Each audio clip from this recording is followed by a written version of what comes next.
Hello friends. हमारी आज की टॉपिक का नाम है ए क्वेश्चन ऑफ ट्रस्ट, जिसके राइटर हैं विक्टर कैनिंग। ये स्टोरी शुरू होती है हॉरेस स्टैनवी के एक कैरेक्टर से, जो 50 साल का एक अनमैरिड आदमी था। वह ताले बनाने का एक्सपर्ट था। उसने हेल्प के लिए 2 हेल्पर भी रखे हुए थे। वो खुश था, मगर उसको एक बीमारी थी, हे फीवर की। ये बीमारी डस्ट या किसी एलर्जी की वजह से हो जाती है, इसलिए उसे बहुत छींक आती थी। उसमें लगभग सब कुछ ठीक था, मगर वो पूरा ईमानदार व्यक्ति नहीं था। उसको एक बार एक सज़ा काटनी पड़ी थी जेल की लाइब्रेरी में। उसे बुक्स पढ़ने में बहुत इंटरेस्ट था, इसलिए वो हर साल एक तिजोरी लूटता था और चोरी करने की स्ट्रेटजी पूरे साल बनाता रहता था। और वो इतने पैसे इकट्ठा कर लेता था कि 1 साल चल जाए, और किसी एजेंट की मदद से वो महंगे बुक्स खरीद लिया करता था। जुलाई की कड़क धूप में घूमते हुए उसे यकीन हो गया था कि इस बार भी चोरी वो सफलता से कर पाएगा। वह एक घर पे 2 हफ्तों से नज़र रख रहा था।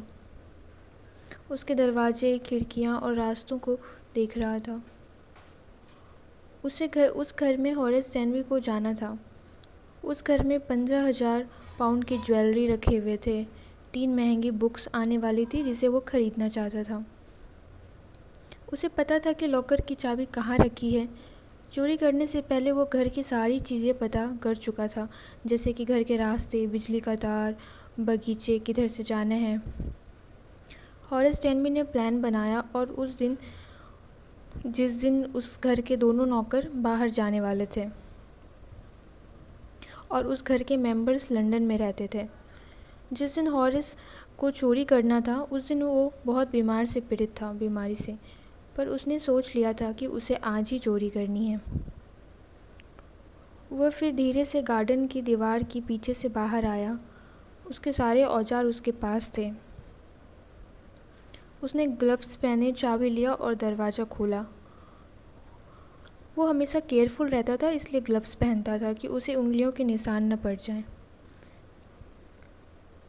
किचन में एक कुत्ता सो रहा था। आवाज़ की वजह से वो उठ गया और ज़ोर से आवाज़ें करने लगा, लेकिन हॉरेस स्टैनवी ने उसे संभाल लिया, क्योंकि वो कुत्ते का नाम जानता था। जैसे ही कुत्ता भौंकने लगा, उसने उसका नाम पुकारा और कुत्ते को थोड़ा प्यार दिखाया, तो वो शांत हो गया।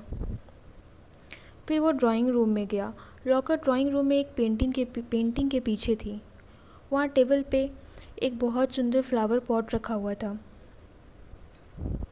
नौकरों के लौटने से पहले हॉरेस के पास लगभग 4 घंटे का वक्त था। तिजोरी को खोलना उसके लिए एक मुश्किल का काम नहीं था, क्योंकि उसे इस सब की आदत थी। वो सारा जीवन यही करता था। वो जब ड्राइंग रूम में गया तो फ्लावर की स्मेल की वजह से उसे छींक आने लगी। हॉरेस सोच रहा था कि जब लोगों के पास एक्सपेंसिव चीज़ें होती है तो वो कितनी बेवकूफ़ी करते हैं, क्योंकि एक मैगज़ीन के आर्टिकल में इस घर की सारी बातें लिखी हुई थी। कहाँ पे कौन सा सामान रखा हुआ है। उस मैगज़ीन के राइटर ने तो ये भी लिख दिया था कि एक पेंटिंग के पीछे तिजोरी छिपी हुई है। अब हॉरेस को लग रहा था कि फूल उसके काम में रुकावट ला रहा है, इसलिए उसने अपना फेस एक रुमाल से ढक लिया था। जैसे ही हॉरेस पीछे मुड़ा, उसने देखा कि वहाँ पे एक औरत खड़ी है, और वो कुत्ता उस औरत के पास था। वो एक बहुत ब्यूटीफुल और अट्रैक्टिव औरत थी। उसने रेड ड्रेस पहन रखा था। उसने हॉरेस के पास आकर कहा कि सबको ऐसा लग रहा होगा कि मैं यहाँ नहीं हूँ, पर मैं यहीं थी, समय पे आ गई, पर मुझे आते ही चोर से मिलने की उम्मीद बिल्कुल नहीं थी।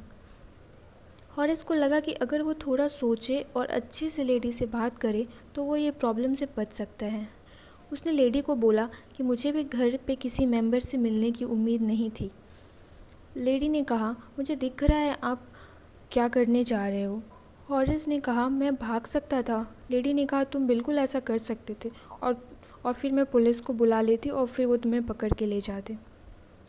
हॉरेस ने कहा, मैं सारी रात काट देता और सारे तार काट देता, और आप थोड़े टाइम के लिए कुछ नहीं कर पाती, लेडी ने बोला, क्या तुम मुझे हर्ट करोगे? तो हॉरेस ने कहा, नहीं, मैं ऐसा बिल्कुल नहीं करूँगा, मैं तो बस तुम्हें डराना चाहता था। लेडी ने कहा, लेकिन मैं डरी नहीं हूँ। हॉरेस ने कहा कि ये अच्छा होगा कि आप ये सारी बातें भूल जाएं कि आप मुझसे कभी मिली भी थी और मुझे जाने दें। फिर लेडी ने कहा, मैं तुम्हें क्यों जाने दूँ? अगर मैंने तुम्हें छोड़ दिया तो तुम किसी और के घर लूटोगे। हॉरेस ने मुस्कुरा कर कहा कि आप मुझे गलत समझ रही हैं, मैं उस तरह का बिल्कुल नहीं हूँ जो समाज के लिए अच्छा नहीं होता।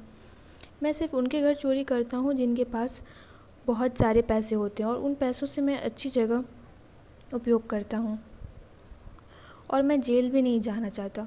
ये सब सुनकर लेडी हंसने लगी। हॉरेस डेनबी ने कहा, मैं आपसे प्रॉमिस करता हूँ कि मैं आज के बाद ऐसा काम बिल्कुल नहीं करूँगा, मुझे जाने दीजिए। लेडी ने मेज पे से सिगरेट उठाया और फिर हॉरेस ने उसे खुश करने के लिए लाइटर निकाल कर दिया। हॉरेस ने लेडी से पूछा, क्या आप मुझे जाने दोगी? तो लेडी ने कहा, मैं तुम्हें जाने दूंगी, पर तुम्हें मेरा एक काम करना होगा। हॉरेस ने कहा, ठीक है। लेडी ने कहा, मैंने अपने हस्बैंड को बोला था कि मैं लंदन जाने से पहले सारी ज्वेलरी बैंक लॉकर में डलवा दूंगी, लेकिन मैंने यहीं पे छोड़ दिया। मुझे उसे आज एक पार्टी में पहनना था, उसे ही लेने मैं नीचे आई थी, लेकिन मैं लॉकर का नंबर भूल गई हूँ। हॉरेस डेनबी ने कहा, ये तो मेरे लिए बहुत ही आसान है, आप मुझे 1 घंटे का वक्त दो, मैं आपको सारी ज्वेलरी निकाल के दे देता हूँ, लेकिन मुझे उसके लिए लॉकर तोड़ना पड़ेगा। और फिर 1 घंटे के अंदर हॉरेस ने तिजोरी के सारे ज्वेलरी निकाल लिए और उस लेडी को दे दिया और फिर वहाँ से चला गया। फिर 2 दिन तक वो बिल्कुल शांत रहा। तीसरे दिन वो फिर पुस्तकों के बारे में सोचने लगा, पर वो कुछ करता। तभी दोपहर उसे पुलिस पकड़ के ले गई चोरी के जुर्म में। वहाँ पे हॉरेस के उंगलियों के निशान थे तिजोरी पर। जब हॉरेस ने कहा कि ये सब उसे वहाँ की मालकिन ने करने को कहा था, तो किसी ने उसकी बात पे भरोसा नहीं किया, क्योंकि उस घर की मालकिन एक 60 वर्ष की बूढ़ी औरत थी। हॉरेस अब जेल में उस लेडी के बारे में सोच रहा था, क्योंकि उस लेडी ने उसे बेवकूफ़ बनाया, क्योंकि वो खुद एक चोर थी। यहाँ पे हमारी स्टोरी ख़त्म होती है। आई होप आपको समझ आ गया होगा। Bye bye, thank you. अब मिलते हैं हमारे नेक्स्ट वीडियो में।